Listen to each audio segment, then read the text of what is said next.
नमस्कार प्यारे दर्शकों, मैं आपका ज्योतिष मित्र आदित्य द्विवेदी आपके अपने YouTube चैनल नक्षत्र तक में आपका स्वागत करता हूं। ज्योतिष के बारे में आज एक नया विषय वस्तु हम आपके सामने लेकर के आए हुए हैं।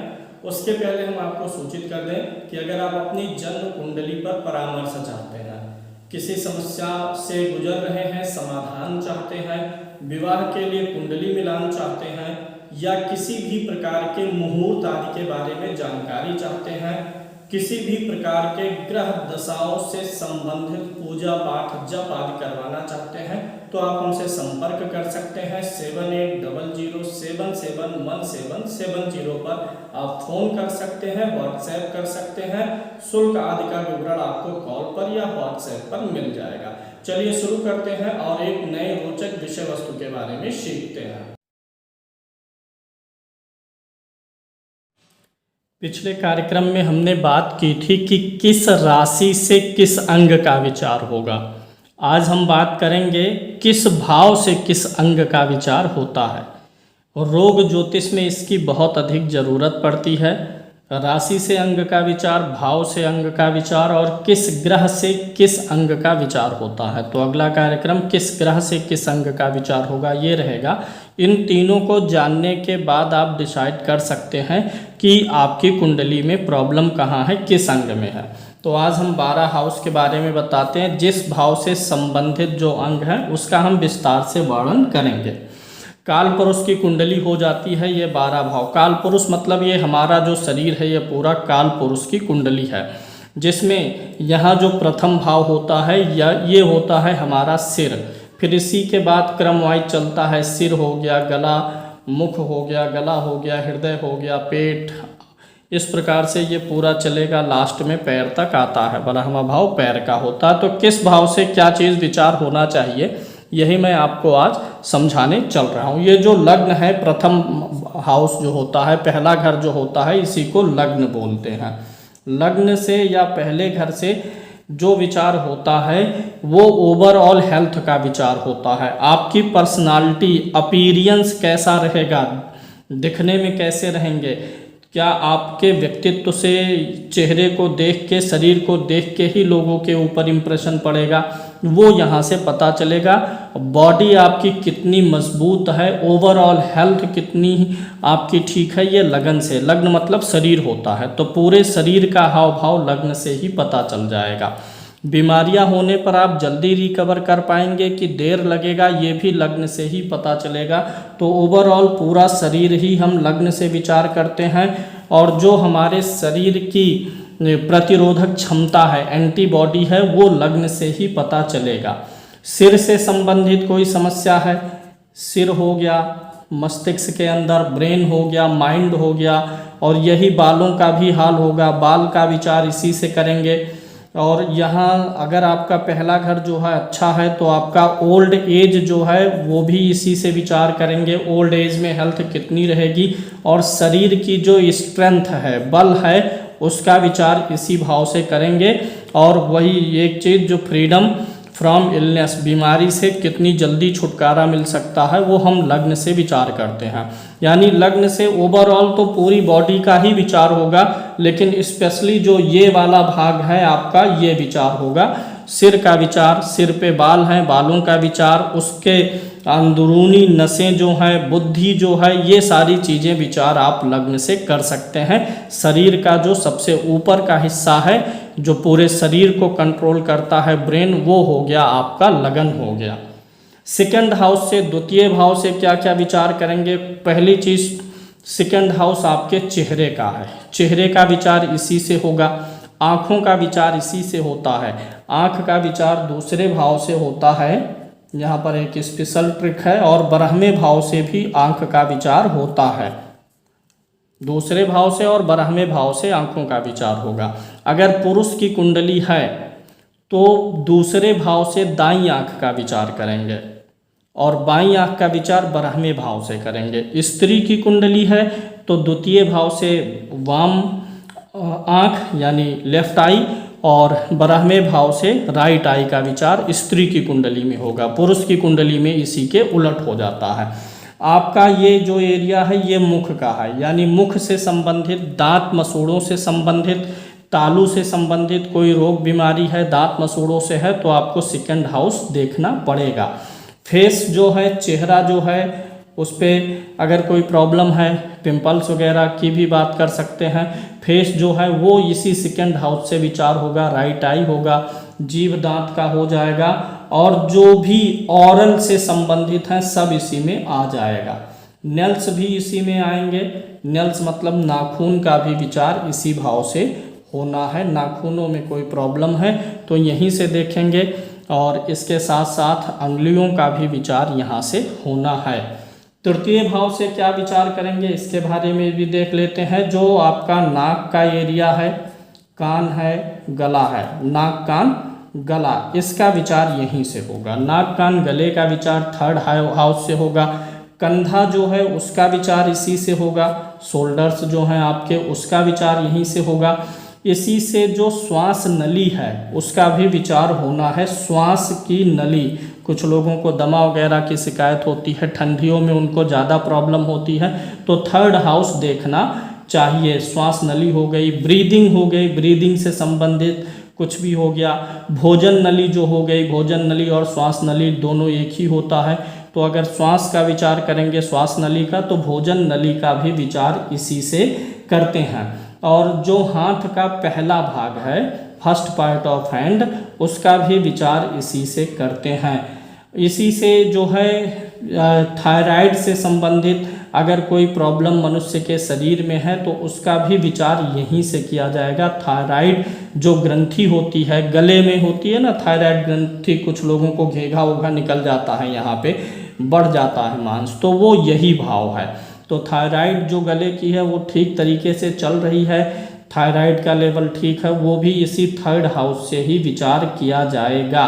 फिजिकल ग्रोथ ऑफ बॉडी, शरीर की भौतिक विकास को भी इसी भाव से देखेंगे। और ये जो है अगर हम देखें मानसिक रूप से, तो व्यक्ति के डर और भय को या वीरता को बताता। तो थर्ड हाउस अच्छा होगा तो व्यक्ति के अंदर डर और भय कम रहेगा, अन्यथा डर और भय भी रहेगा। फोर्थ हाउस से हम क्या विचार करते हैं, शरीर के अंगों की बात कर रहे हैं, तो फोर्थ हाउस से हम हृदय का विचार करेंगे, हार्ट का विचार इसी से करेंगे। लंग्स जो है फेफड़ा, फेफड़े का विचार इसी से करेंगे। लंग्स का विचार इसी से हो जाएगा। जो छाती है आपकी, सीना, उसका विचार इसी से करेंगे। फोर्थ हाउस से ही विचार करेंगे चेस्ट का, और इसी से ही आप विचार करेंगे ब्लड का, खून का, रक्त आपके शरीर में कैसा है उसका भी विचार इसी फोर्थ हाउस से होना है।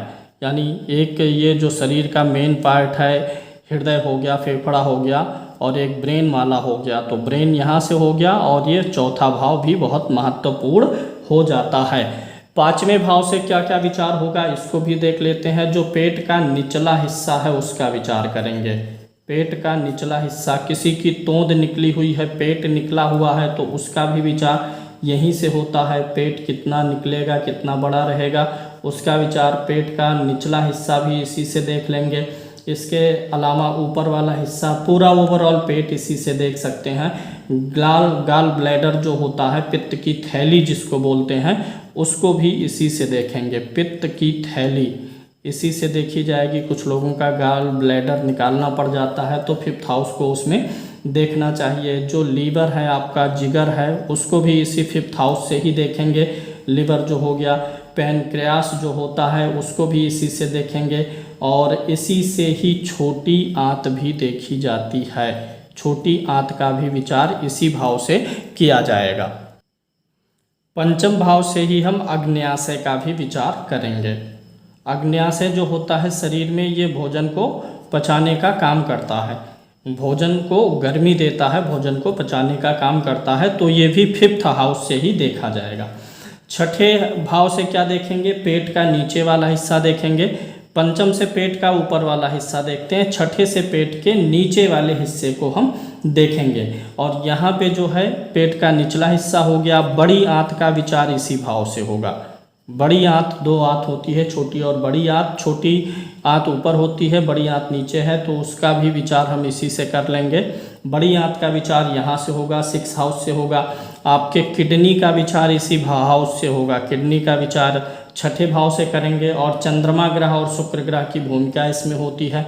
अपेंडिक्स नाम की बीमारी जो होती है, जो दोनों आंतें हमारी हैं जहाँ पर जॉइंट होती हैं वहाँ पर कोई गांठ बनती है, दोनों आंतों के जॉइंट प्लेस पर अगर कोई भी प्रॉब्लम आती है तो उसे इसी 6 हाउस से देखेंगे, या उसे अपेंडिक्स भी बोला जा सकता है। वैसे भी यह भाव जो है बीमारियों का ही भाव होता है। तो इस भाव में जो ग्रह पड़ता है, जैसे शनि पड़ गया तो शनि पैर का कारक है, पैर में तकलीफ दे सकता है। सूर्य सिर का और आँखों का कारक है तो सिर आँखों में तकलीफ दे सकता है। बुध स्किन का कारक है। जो ग्रह इस भाव में पड़ता है उससे संबंधित कुछ छोटी या बड़ी प्रॉब्लम्स रह सकती हैं व्यक्ति के जीवन में। सप्तम हाउस से 7वें घर से क्या विचार करते हैं, सप्तम भाव से क्या विचार करते हैं, ये जो पेशाब से संबंधित अंग हैं उनका विचार इसी से किया जाएगा। पेशाब यूरिन से संबंधित अंग का विचार इसी से किया जाएगा। जो पोस्ट्रेट ग्लैंड होता है, पोस्ट्रेट ग्रंथि जो शरीर में होती है उसका भी विचार इसी से किया जाएगा। पोस्ट्रेट ग्रंथि का विचार इसी से आपको करना है। पेशाब हो गया, यूरिन में इन्फेक्शन हो गया, जलन हो गया, इसी से ही विचार किया जाएगा। गर्भाशय जो हो गया व्यक्ति का, स्त्रियों की कुंडली में गर्भाशय का विचार इसी भाव से किया जाएगा। जो हमारे गुप्तांग हैं उनका विचार इसी भाव से कर सकते हैं। गुप्तांग का विचार इसी घर से करना है आपको। और इस घर से आप जो है व्यक्ति का जो सीमेन है, पुरुष में सीमेन या स्त्री का जो ग्रोइंस होता है उनका भी विचार इसी भाव से किया जाता है। यानी कि पुरुषत्व की जो क्षमता है उसका भी विचार इसी भाव से किया जाएगा। गर्भाशय का विचार इसी के से किया जाएगा। यूट्रस हो गया, ओवरीज हो गया, यूरिन से संबंधित जितने ट्रैक्ट हैं उन सब का विचार इसी 7th हाउस से किया जाना है। 8वें घर से किस चीज़ का विचार करते हैं ये भी देख लेते हैं। जो आपके बाहरी मल द्वार है उसका विचार इसी से करेंगे। मल द्वार का विचार इस भाव से करते हैं। 12वें भाव से मल द्वार का विचार होगा। अगर किसी को पाइल्स वगैरह की समस्या है, गैस वगैरह अधिक बनता है तो आप यह अनुमान लगा सकते हैं कि 8वां भाव उस व्यक्ति का पीड़ित हो सकता है। तो इसी भाव से ये भी देखते हैं। और इसी भाव से अंगहीन होना, अगर कोई व्यक्ति अंगहीन है, अपंग है, तो इस भाव से हम विचार कर सकते हैं। इसी 8वें भाव से रेक्टम का विचार होता है। और जो सीमेन वाली मतलब वीर्य की जो नसें हैं, वीर्य वाहिनी नसें जो हैं इसी भाव से हम विचार करते हैं। वीर्य वाहिनी नस जो है, वाइंस जो है वीर्य वाली, इसी भाव से विचार किया जाएगा। ओवरऑल 8वें भाव का अच्छा होना आपको अच्छी डाइजेशन देता है। 8वें भाव का खराब होना डाइजेशन बिगाड़ता, मतलब डाइजेशन जो ओवरऑल पूरे पेट का, आंतों का मिला करके है वो इस भाव से देखना चाहिए। 9th हाउस से क्या विचार करेंगे, हिप्स हो गया आपका, यानी कूल्हा, हिंदी में कूल्हा बोलते हैं, हिप्स का विचार इसी से करेंगे। 9th हाउस से ही आपके जंघों का विचार करेंगे, थाइज जंघा जो है उसका विचार इसी के से करेंगे। और जो यहाँ पे ब्लड का सर्कुलेशन बॉडी में होता है, लसीका तंत्र बोलते हैं, उसका भी विचार इसी भाव से किया जाएगा। लसीका तंत्र का विचार किया जाएगा। और स्त्रियों का जो लोअर पार्ट है शरीर में, नाभि के नीचे का है और थाई तक जो जंघे तक है, उसका विचार इसी भाव से किया जाएगा। 9th हाउस अच्छा होने पर स्त्रियों की बनावट, संरचना शरीर की अच्छी हो जाती है। 10th हाउस से क्या विचार करेंगे, तो पहली चीज़ तो ये घुटने का भाव है। जो पैर के जॉइंट्स हैं, घुटना जो है उसका विचार इसी भाव से करेंगे। इस भाव में पापक ग्रह होने से टाइम टू टाइम पैर के घुटनों में दर्द रह सकता है। कोई नीच का ग्रह 10 में है तो पैर के घुटनों में एज के साथ साथ प्रॉब्लम आ सकती है। तो पैर का घुटना हो गया, पैर के जॉइंट्स हो गए, वहाँ पर आपको ये परेशानी पैदा करेगा। मुख्य रूप से घुटने का ही विचार इस 10th हाउस से आपको करना है। इस 10वें घर से जो है बुरा होने पर लोगों के पैर का ऑपरेशन होता है, पैर के घुटनों का ऑपरेशन होता है। और इस 10वें भाव के पीड़ित होने से अर्थराइटिस जैसी बीमारियां भी हो सकती हैं। अर्थराइटिस की बीमारियां हो सकती हैं। इसके ग्रह भी देखने पड़ेंगे। भाव यही है तो इस चीज़ का ख्याल रखना चाहिए। 11वें भाव से क्या विचार होगा ये भी देख लेते हैं। जो चीज़ हम विचार करते हैं नाक कान गला, तृतीय भाव से, तो ये पुरुष की कुंडली में नाक कान गला जो है, कंधा जो है, श्वास को छोड़ के श्वास नली यही रहेगा, लेकिन अंग अगर हम देखें नाक कान गला और कंधा, तो यहाँ से दाएं कंधे का विचार, दाएं कान का विचार, नाक का विचार होता है। तो सेम वही इधर से बाएं चीज़, बाएं नाक कान का विचार यहाँ से होगा, बाएं कंधे का विचार आप यहाँ से कर सकते हैं। यहाँ से जो पैर है आपका उसका भी विचार होगा। मैं लिख देता हूँ, नाक हो गया, कान हो गया लेफ्ट साइड का। अगर स्त्री की कुंडली है तो ये राइट बनेगा, ये लेफ्ट बनेगा। यहीं से ही आप पैर, जो आपकी पिंडली है उसका विचार किया जाएगा, यानी जो पैर का जोड़ है, पैर का जो जॉइंट है, वहाँ से लेकर के जो निचला पैर का हिस्सा है उस भाग का विचार यहाँ से किया जाएगा। 12th हाउस से क्या विचार होगा, मैंने पहले आँखों के बारे में आपको क्लियर ही कर दिया है। पैर का जो निचला हिस्सा है, यानी जिसको पाँव बोलते हैं, एड़ी बोलते हैं, उसका विचार इसी भाव से होगा। पाँव का विचार, एड़ी का विचार यहीं से होगा, और यहीं से ही आपको पैर की अंगुलियों का भी विचार होगा। और फिजिकल अलाइनमेंट्स आपके शरीर में कैसे हैं उसका भी विचार यहीं से होने वाला है। शारीरिक मजबूती का विचार यहीं से होगा, थकान का विचार यहीं से होगा, और नींद का विचार भी यहीं से किया जाएगा। तनाव आपको बनता है, डिप्रेशन बनता है कि नहीं बनता है, उसका भी विचार यहीं से किया जाएगा। किसी भी भाव से जिन चीज़ों का विचार हो रहा है, अगर उस भाव के पिछले में और उस भाव के अगले में कोई क्रूर ग्रह बैठे, पापक ग्रह बैठे, यहाँ पर ग्रहों के मामले में जब पाप ग्रह बोला जाता तो उसका मतलब यह नहीं होता है कि ऐसा ग्रह जो पाप कर्म किया हो, वह पापी है, उसने कोई पाप किया हो, यह मतलब नहीं होता है। यहाँ पे पापक का अर्थ अलग होता है। कुछ लोग पाप का अर्थ जैसे सिन से जोड़ लेते हैं, वो नहीं है। पाप ग्रह मतलब अपना रिजल्ट वो क्रूरता पूर्वक देते हैं। तो किसी भी भाव के, जैसे ये 7th हाउस है, तो इसके पहले वाले भाव में, इसके बाद वाले भाव में अगर शुभ ग्रह बैठेगा तो इस भाव के अच्छे रिजल्ट बनेंगे, उस भाव से संबंधित रोगों के जल्दी ठीक होने की संभावना रहेगी। और किसी भाव से अगले और पिछले भाव में क्रूर ग्रह रहेंगे तो उस भाव से संबंधित ट्रीटमेंट कई बार लेना पड़ सकता है, जल्दी क्योर अप नहीं होता है। तो ये हो गया किस भाव से किस अंग का विचार होना है। आज के लिए मैंने पूरे के पूरे 12 भाव कवर कर दिए, 12 राशियाँ। अब हम 12 ग्रहों के द्वारा देखेंगे अगले कार्यक्रम में कि किस ग्रह से किस अंग का विचार होता है। फिर उसके बाद एक कंक्लूजन लाएंगे कि क्यों है बीमारी, कैसी बीमारी है, उसका क्या निदान हो सकता है। आज के लिए इतना ही। लाइक करिएगा, शेयर करिएगा और सब्सक्राइब करिएगा। धन्यवाद। जय श्री कृष्ण।